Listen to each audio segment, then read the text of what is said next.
Ahora, bueno, ya hablamos de ese papa que quiere el mundo. Ahora, ¿cuál sería el papa que necesita la iglesia? Tiene que ser, y eso es que es lógico, hermanos. Cuando el Señor le dice a Pedro, pastorea mis ovejas, apacienta mis ovejas, ¿cómo es que le dice así? Apacienta mis ovejas, apacienta mis corderos, le dice al final. Tiene que ser un papa que consuele con la enseñanza de la verdad tanto al pueblo como a los clérigos, tanto a los laicos como a los sacerdotes. ¿Qué es lo que consuela realmente al hombre? El conocimiento de la verdad, el conocimiento de Jesucristo, que es el amor, que es esa verdad. Es alguien que nos siga abriendo el camino hacia el árbol de la vida eterna, que es el conocimiento de Dios. Un papa que nos revele más a quién es la Virgen María, que nos dé a conocer más los misterios de Dios en María, porque como dice San Luis María, ese es un gran signo de la venida del reino de Dios. Porque en la medida en que se conozca a María viene el reino de Dios, porque en la medida en que se conozca a María hay almas que le aplastan la cabeza al demonio, porque en la medida en que se conozca las maravillas que hizo el fiat divino en María, pues van a haber almas que permitan que ese fiat repita en ellas esas grandezas, esas maravillas, y por lo tanto almas que se dejen enriquecer como ella y asemejar a ella, como verdaderos hijos de esa mamá. Ese es el papa que necesitamos, un papa que nos ayude cada vez a crecer más en ese conocimiento, que rasgue velos, ¿sí? Como lo intentaba hacer Benedicto XVI, que rasgaba velos con sus escritos, y tantos papas de ahí para atrás, papas que rasgaban velos de esas verdades que para el pueblo común no, o sea, necesitan eso, ¿no? Que les enseñe, que les transmita, que les abaje toda esa realidad tan grande de Dios a su lenguaje, ¿no? Como lo hacía el mismo Jesús con sus parábolas.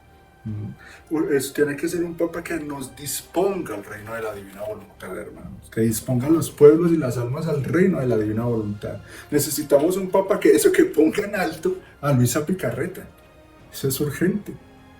¿Sí? Que nos conduzca al tercer FIA. Diga, miren este don tan grande, esto es para que lo vivan. Y ya pasar a otro nivel.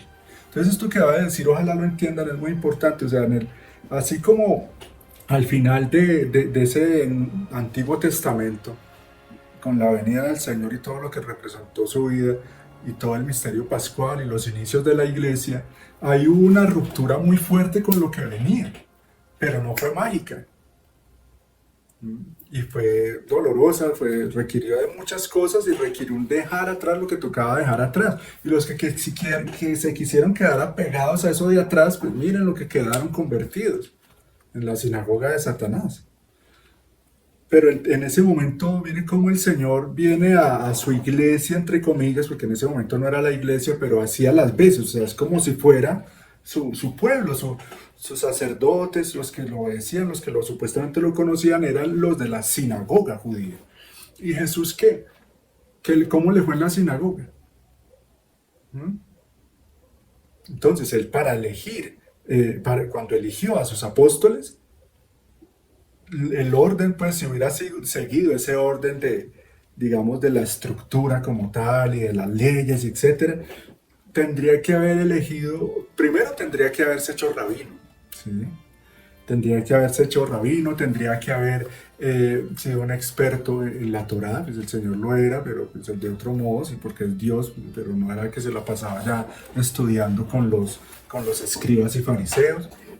Tendría que haber escogido sus 12 apóstoles dentro de los escribas y los sacerdotes y fariseos y haber sido uno de esos, haber estado ahí en la sinagoga y no haber salido de ahí. Y resulta que no, como él traía algo nuevo, pero no diferente, sino llevar a su plenitud toda la preparación, pero ellos no habían entendido y se quedaron con las formas externas y bueno, etcétera. Ese tema es ahí complejo. Pero recuerden lo que hablaba yo aquí en el canal en algún video cuando explicaba eso, cómo el Señor en un capítulo nos explica cómo estos tiempos se parecen a los de la primera venida de Él. Cómo esa iglesia de ese tiempo, o sea, la sinagoga judía, estaba prostituida prácticamente, amiga del mundo. Habían unos pocos buenos, pero la mayoría se habían vuelto en lo que se convirtieron esos fariseos. Habían unos pocos ahí que, por ejemplo, reconocieron a Jesús, pero eran tan pocos que no pudieron hacer nada, no pudieron evitar que la mayoría lo comprara a Judas, etcétera, y traicionara a Jesús, hicieran lo que hicieron, no lo pudieron evitar. Eh, y las condiciones, el Señor hace un paralelo y son muy parecidas las condiciones de esa primera venida a lo de ahora. Tanto así que la Virgen María, San Juan Bautista eran los anahuins, que eran como los remanentes de ese tiempo. O sea, ya eran unos pocos pobres, pequeños, olvidados, o sea, como aparte de esos poderosos que conservaban la fe y el amor de Dios como si de verdad era. No se habían dejado corromper por el poder, etc. No pasa ahora lo mismo. Entonces, ¿a qué voy con esto? Con todo lo que viene, puede hacer que las cosas no, o sea, si esperamos nosotros, por ejemplo, en algún momento un Papa Santo, puede hacer que el Señor lo tenga que elegir de una manera totalmente inesperada, totalmente nueva y diferente, como cuando eligió a esos apóstoles, que eran pescadores, que eran ignorantes, que algunos de ellos eran casados, o sea, aparte de esa estructura. Porque es que, mire, si nosotros nos quedamos, es que el Vaticano ya no, hermano, el Vaticano ya es la sede del anticristo, eso lo dijo la Virgen en la Salé de 1800 algo. ¿Sí me entienden esas tantenas que estoy diciendo? Es muy serio, es delicado, pero es la verdad. O sea, ya, incluso ya escuchaba eso, o sea, empezando, porque para que sea papa, puede ser papa, no tiene que ser solo un sacerdote o un obispo, puede ser cualquier bautizado, así dice la ley de la iglesia. Entonces, quién sabe, puede ser que el verdadero papa o el papa santo que se espera esté por ahí siendo un monjecito escondido, siendo un ermitaño, o siendo hasta un laico, o siendo hasta un padre de familia, no se sabe. Pero yo lo veo más por ese lado. O sea, lo que sí es que tiene que ser un alma pequeña, escondida, ¿no? Un erudito, la familia tal, un rico, un ricachón. Y de alguna forma, el Vaticano eso está lleno de personas que ya han perdido la pequeñez. Han perdido la pequeñez. Entonces dejémonos sorprender por Dios. Pero lo cierto ahora, con la realidad en la que ya estamos, sí es así, que ese Papa que necesitamos, que en algún día el Señor lo dará, que no se sabe si se hace Pedro Romano, pero yo digo que no hay que basarse tanto en esa profecía porque se presta para confusiones o para querer ajustar ahí las cosas como forzándolas para que ajusten. Pero eso es muy importante todo esto que estoy hablando que lo tengamos en cuenta. Y siguiendo con esas características del Papa que necesitamos, pues tiene que ser alguien que nos recuerde toda la dimensión de lo espiritual, de lo sobrenatural, que no somos de este mundo, que aquí estamos de paso, que somos peregrinos en este mundo, que este es un mundo enemigo, que va a su fin. O sea, ese Papa tiene que ser enemigo del mundo.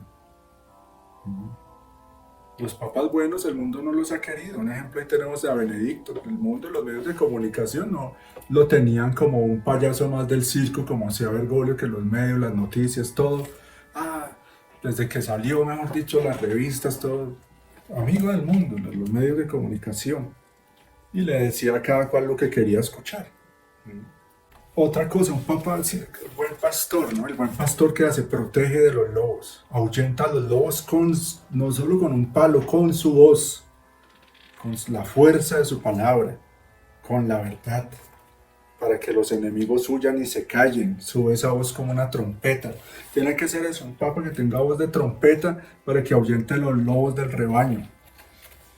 Y que ama a sus ovejas, por lo tanto las apacienta, a las ovejas y a los corderos las apacienta, como decía ahora, con sus enseñanzas. Y qué más que apacentar al verdadero pueblo de Dios con este don tan impresionante que es que Dios mismo nos quiere dar su fiat, su voluntad, su esencia, para que seamos almas que viven de la vida que Él vive, para que seamos almas verdaderamente espirituales. No como lo hemos sido hasta ahora, como entre esa mentalidad del materialista y el espiritual, entre el judío y el cristiano, entre la voluntad divina y la humana, entre lo del mundo y lo de Dios, entre las cosas de la iglesia y las cosas de la calle, digámoslo así, entre la luz y las tinieblas, sino un papa que nos ayude a irnos unificando nuestro interior en la luz de la verdad. Pero sí, son días que ofrezcamos actos en la divina voluntad, oraciones, sacrificios, lo que el Señor les inspire y les dé la gracia de hacer para que triunfe. Lo bueno de todo esto, hermanos, es que el Señor nunca pierde. O sea que suceda así, basada por aquí, por allá, que sea rápido, que se demore. Pero es que ya se sabe que sí, lo que viene acá afuera es el reino del anticristo. Y para que venga el reino del anticristo tiene que haber un falso profeta. Y para que haya un falso profeta hay una falsa iglesia. ¿Qué más quieren que les digan? Es que ya no les parece ya muy clara la cosa. Somos nosotros los que en la voluntad humana, como que, "Ay, no, yo no quiero", entonces me confundo. Pues yo mismo me autoconfundo porque no quiero aceptar lo que ya está ahí. Claro, es que ya, yo no entiendo, hay tantas especulaciones, tantas teorías, tanta cosa, tantos deseos de humanos. Oremos para que el Espíritu Santo ilumine a los cardenales. A los cardenales que se van a dejar iluminar por el Espíritu Santo, que vuelvo y repito, son muy pocos. Pero para que elijan un papa para la verdadera iglesia. Y nosotros estar atentos a seguir esa verdadera iglesia. Lo que sí, ya para ir terminando antes que se me va a olvidar, y es muy importante, lo que sí, hermanos, es orar por los sacerdotes. O sea, ya los cardenales están metidos en el qué lío.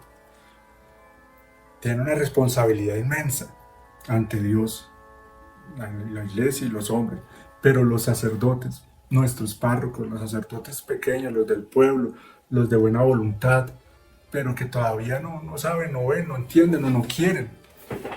Es que es tenaz, esa frase del Señor es tenaz. El amor propio es muy corto de vista, yo la repito porque es que o sea, ese es nuestro muro, eso es lo que tenemos que hacer cada uno de nosotros. Ese amor propio es lo que nos hace estar viendo, como se dice, no más allá de mi nariz, el amor propio, claro. Oh, yo, entonces veo todo desde mi pequeño yo, desde mis pequeños intereses, desde mis miedos, desde mis caprichos, entonces ¿qué veo? No veo nada, o veo demasiado poco, que es lo que le pasa a tantos. Entonces, claro, muchos sacerdotes su amor propio los tiene ahí. Ay, no, qué miedo, ay, no, si yo dejo, si yo hago, entonces me quitan, no voy a tener, ¿de dónde voy a comer? ¿Cómo voy a vivir? Esas son mentiras del demonio. Vuelvo y les repito, ojalá compartan este video los que puedan con sacerdotes que conozcan. Debemos actuar, orar, impetrar gracias, hacer actos en la divina voluntad a las horas de la pasión.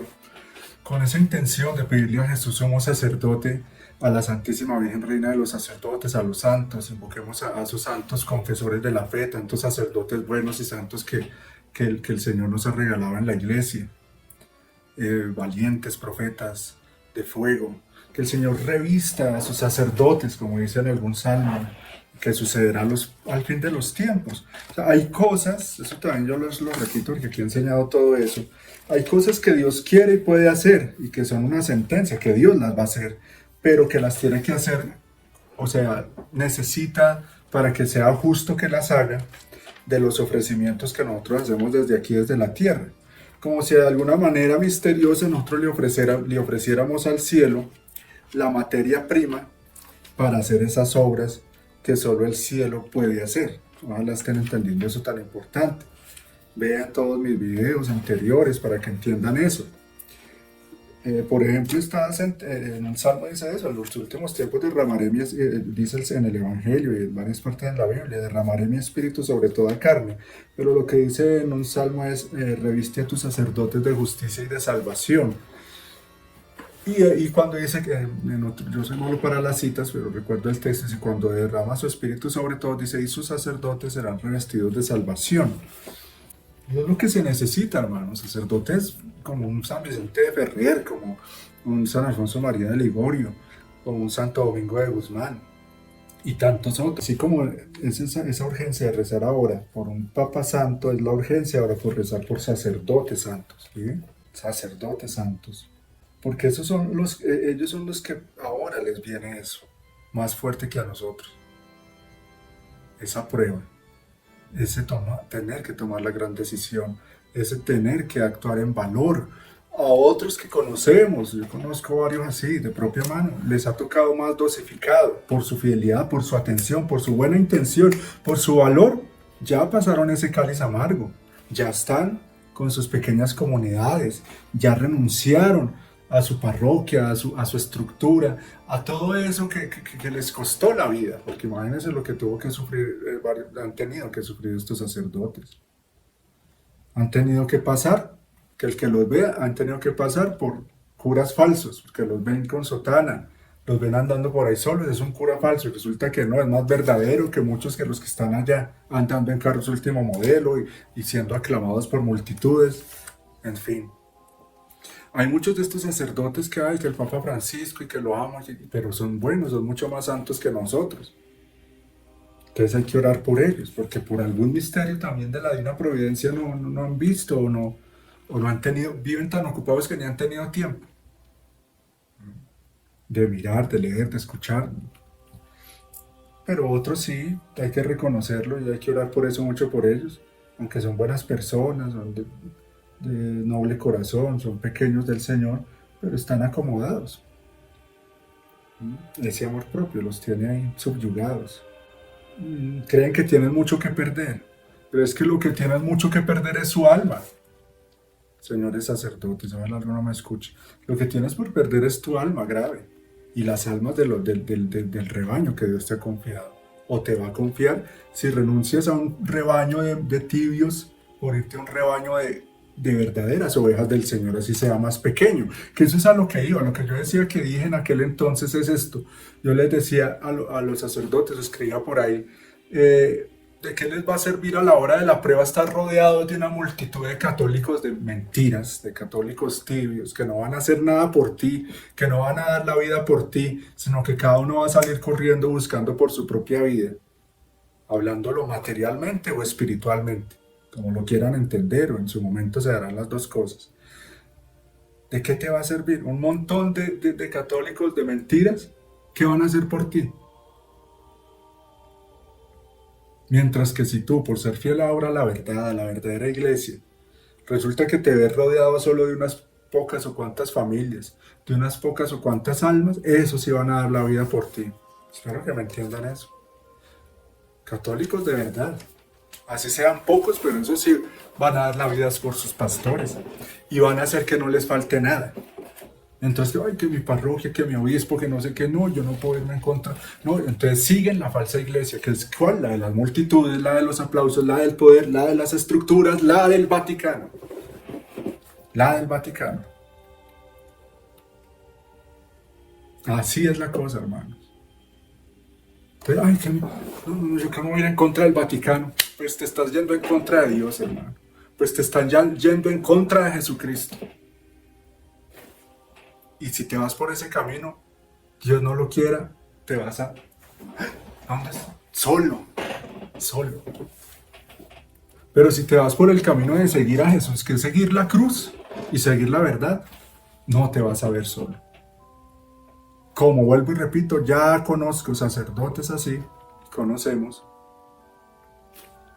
que en medio de su persecución, de su pobreza, de su arrinconamiento, por haber sido fieles a la verdad, por haber dicho, esta ya no es la iglesia de Cristo, esto que estoy viendo, una iglesia donde ya se tiene miedo de decir la verdad. Esa es la iglesia de Cristo. Una iglesia llena de componendas, de estrategias, ¿cómo se llama eso? De sobornos también prácticamente. Eso no es la iglesia de Cristo.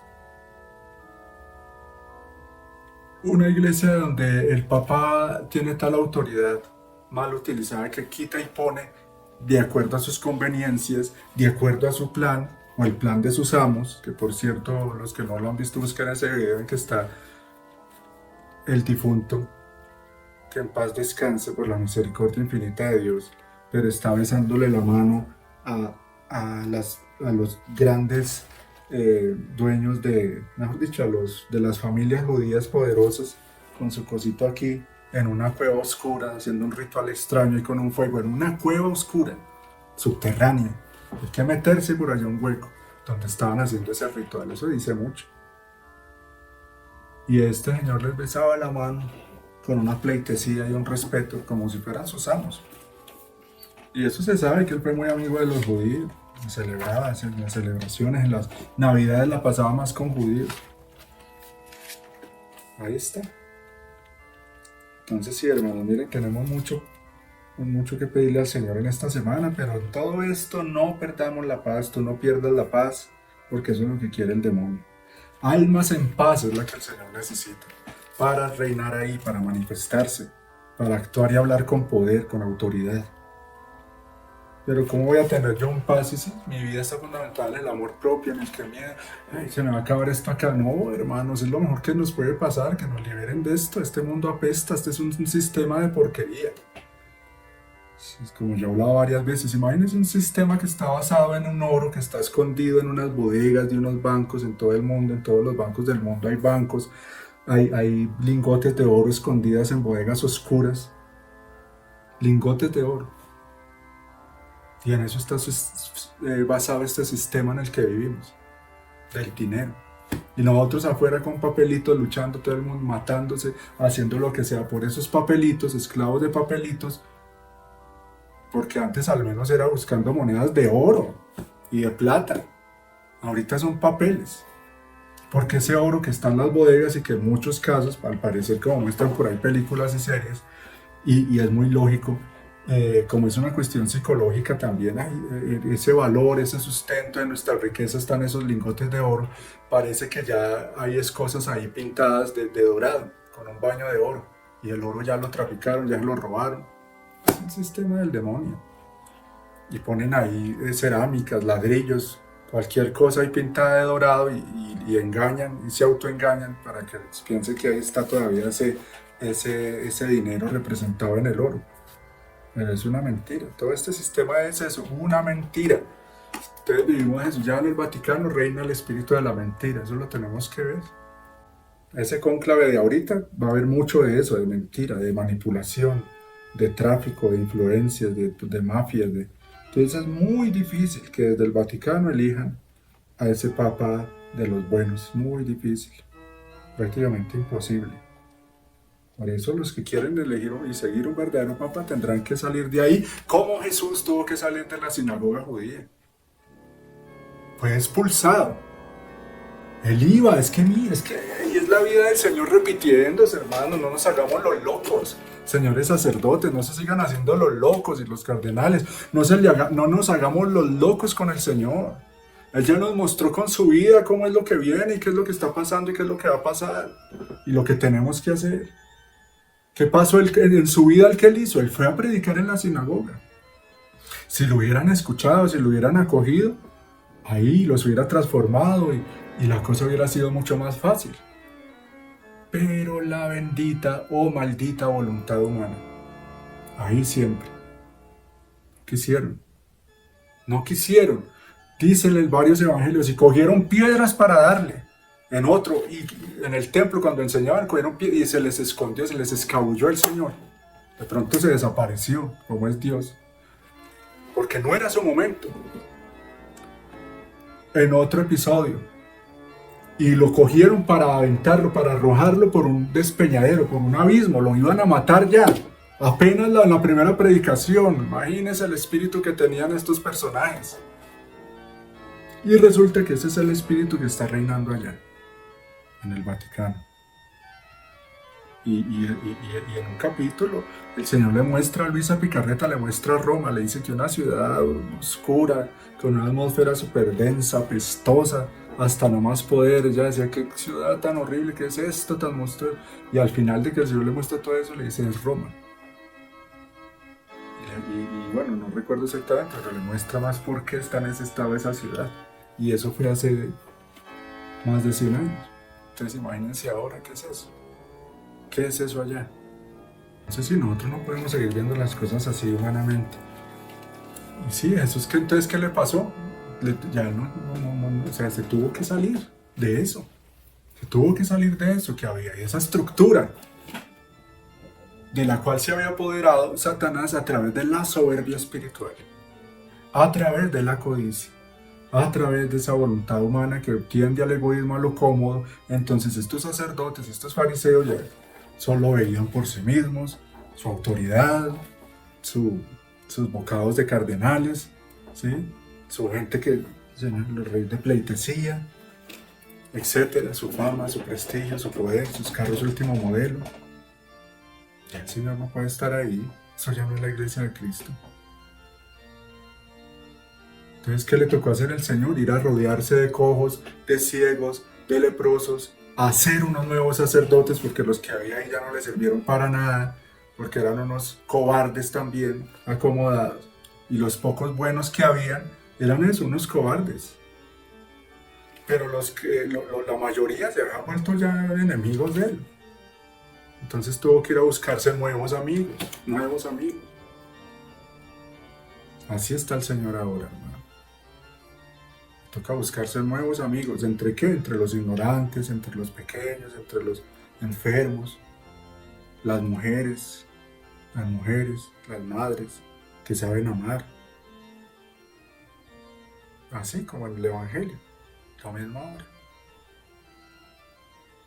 Que sí, que hay muchos sacerdotes, pero es que ya, obviamente, ya la cantidad de humanos ha crecido muchísimo más, millones más, pero el paralelo es lo mismo, o sea, la misma situación, pero ya en un nivel ahora más macro, más grande, en todo sentido, más complejo, ya con más historia, con más conocimiento, ya los de ahora tienen menos excusas y más culpa, porque tienen más conocimiento. Si esos sacerdotes, tenés esto que voy a decir, pero si esos fariseos y esos escribas de ese entonces fueron tan culpables, y ese pueblo fue tan culpable por ser infiel a la antigua alianza, ¿qué será ahora?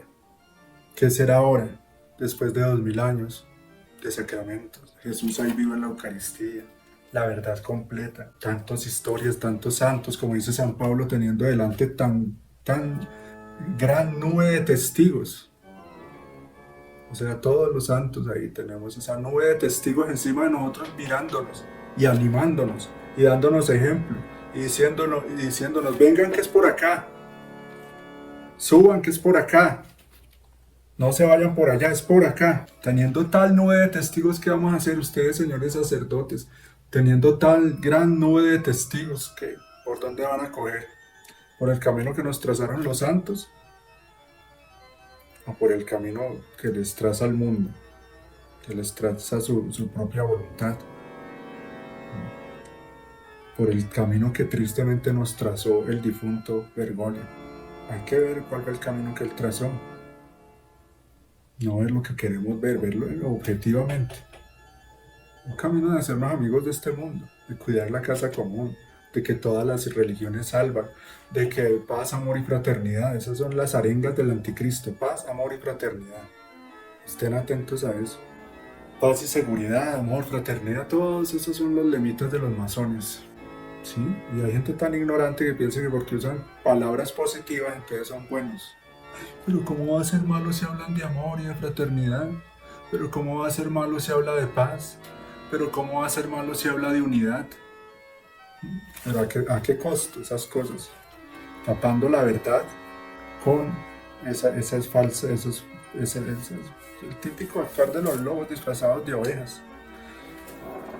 La sustitución de la verdad por la autoridad, esa frase también está tremenda, o sea, eso, ay no, es un papa, ¿usted cómo habla así? Si es el papa siempre es elegido por el Espíritu Santo. Mentiras, hermano. Ahora no, todas las virtudes ya quedan afuera con tal de que usted sea obediente. Y cree que porque por la obediencia al papa, entonces ya usted se salva de todo lo otro. No. ¿Dónde queda la humildad, la caridad, la fidelidad, la fortaleza y todas las demás virtudes? Sí, obedientes, pero a Dios, no a los hombres. Entonces o sea, el papado verdadero es una autoridad en la verdad, en la caridad y la autoridad de Cristo, porque son fieles al Evangelio, fieles a la tradición de la Iglesia. Pero no que, ay, no, autoridad simplemente porque es papa, no. Pero si es un falso papa, simplemente porque está disfrazado de papa tiene una autoridad, entonces sí, por el poder que tiene, entonces todos hacer lo que él diga, no. Así sea contra la Iglesia, contra la misma Iglesia, contra el mismo papado, porque ojo, él, el difunto, aunque fue papa, en la práctica iba contra el papado, porque él mismo bajó esa autoridad de lo que es un papa, diciendo cosas como por ejemplo, eso, ¿quién soy yo para juzgar? O dándole autoridad a tantos cardenales, creando un grupo que todo lo decide, no él. ¿Sí? Democratizó más y más la Iglesia. O sea, fue contra el papado. Fue contra la verdadera autoridad del papado y la convirtió en un autoritarismo. Casi como hacían los dictadores de esas dictaduras de los últimos siglos, comunistas y dictadores. Lo mismo, o sea, él ayudó a convertir eso, la Iglesia ahorita en una tiranía. A mí más de uno que me escucha esto ya me podría mandar a matar. o quisieran. Pero, como escribí aquí, el Señor me dio esta palabra a mí, por decir este video me la dio, y que se la dé a más de uno, que la haga suya, a los que vamos a por la verdad, cueste lo que cueste, a los que vamos a por la verdad, cueste lo que cueste. El Señor está conmigo, pero el Señor está conmigo, como fuerte guerrero. Mis enemigos tropezarán y no podrán conmigo. Y esa frase creo que la tendré que decir mucho de aquí en adelante, con las cosas que vienen y las cosas que Dios nos va a ir pidiendo, a ir haciendo poco a poco. El Señor está conmigo como fuerte guerrero, no podrán conmigo. Que eso lo diga el que Dios llame a esta gran misión de guiar la iglesia en los últimos tiempos. Que eso lo digan tantos pequeños, tantas almas. Que eso dilo tú también. Porque eso, nosotros somos los que el Señor llama a ser guerreros de su iglesia, por las almas, por la gloria de Dios en esta época que pareciera eso, tan oscura, y por lo mismo oscura, es preludio de que ya viene el amanecer, de que ya viene el nuevo día. Ese Papa que necesitamos también tiene que ser un Papa que nos hable de la Nueva Jerusalén, que nos hable de esos cielos nuevos y esa tierra nueva, que nos enamore de ese reino que no es de este mundo. No que nos enamore más de este mundo, como lo venía haciendo este señor. No, que llegó en algún momento a decirle a los jóvenes, enamórense de su propia vida, cuando el buen pastor Jesucristo dijo todo lo contrario. El que quiera seguirme desprecie su vida en este mundo. Hay que aborrecer mi vida en este mundo. Es una vida miserable. Empezando porque se va a acabar. O sea, es una vida que es mortal. Entonces, apegarnos, desear la vida inmortal. Pero no, Jesús, te damos gracias, tú que eres el buen pastor. Te pedimos que seas tú nuestro guía. Acepta, Señor, estos actos, estas palabras, estas verdades que tú nos recuerdas hoy, porque ya nos las habías dicho, ya nos venías hablando de todo esto. No podemos hacernos los locos de pensar que esto es nuevo, que no estábamos preparados. No, Señor, tú, nuestra Madre María, nos vienen preparando hace décadas para esto, para estos momentos. Por eso, Señor, ayúdanos a asumirlos con valor, con entereza, con sensatez, con la seguridad de que tú estás con nosotros y que siempre estarás con nosotros. Y que estás con todos, aún con los que toman el camino equivocado, sigues estando ahí. Verás que te vean, aunque no sea demasiado tarde, para volver al verdadero camino. Y sí, Señor, te pedimos por la verdadera iglesia, por un verdadero pastor, por un verdadero sumo pontífice que no sea un muro, que nos tape las realidades eternas, sino que sea puente, como debe ser un pontífice, un puente hacia los cielos nuevos y la tierra nueva, un puente hacia el reino de tu divina voluntad, un puente hacia ti. Amén. Gloria al Padre, y al Hijo, y al Espíritu Santo, como era en el principio, sea ahora y siempre, por los siglos de los siglos. Amén.